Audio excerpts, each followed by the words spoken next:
ప్రభుత్వం ప్రవేశపెట్టిన బడ్జెట్ కు నిరసనగా సిఐటియు రైతు సంఘ వ్యవసాయ కార్మిక సంఘాల ఆధ్వర్యంలో బడ్జెట్ పత్రాలను దగ్ధం చేసి నిరసన తెలియజేయడం జరిగింది.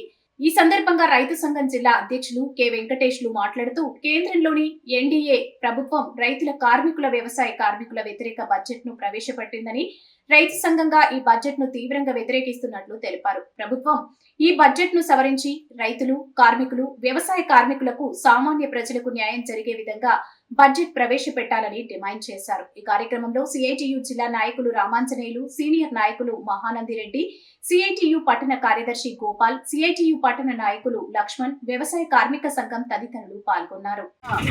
రైతు కార్మిక సంఘాలు అట్లాగే కౌలు రైతు సంఘాలు కలిసి ఈరోజు పెద్ద ఎత్తున ఈ బడ్జెట్కి వ్యతిరేకంగా ఈ నిరసన అనేది తెలియజేస్తున్నాము.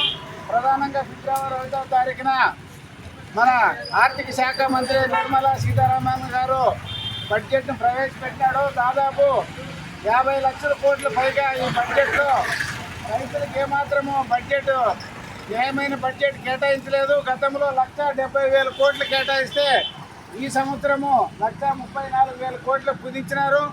అట్లాగే దాంట్లో ఎరువులకు కేటాయించిన బడ్జెట్ తగ్గించినారు. అట్లాగే వ్యవసాయ కూలీలకు కూడా మరి గతంలో ఏ రకమైతే బడ్జెట్ ఉందో అంతే బడ్జెట్ కేటాయించినారు తప్ప ఈరోజు వలసలు పోతున్నారు ఈ ప్రాంతంలో. మరి ఇట్లాంటి ప్రాంతంలో 200 రోజులు పని కల్పించడానికి మరి ప్రత్యేకమైనటువంటి బడ్జెట్ కానీ లేదా గతంలో కంటే ఎక్కువ బడ్జెట్ పెంచలేదు ఈ సంవత్సరము.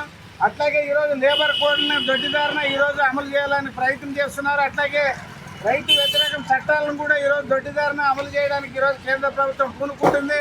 అట్లాగే ఎల్ఐసిలో మరి ఫారిన్ డైరెక్ట్ ఇన్వెస్ట్మెంట్ విదేశీ ప్రత్యక్ష పెట్టుబడుల్ని దాదాపు 100% అమలు చేస్తున్నారు. ఒక పక్క ఈరోజు దేశాన్ని కార్పొరేట్లకి తాకట్టు పెడుతున్నారు. ఇది కార్పొరేట్ అనుకూల బడ్జెట్ తప్ప ఇది పేదల బడ్జెట్ కాదు.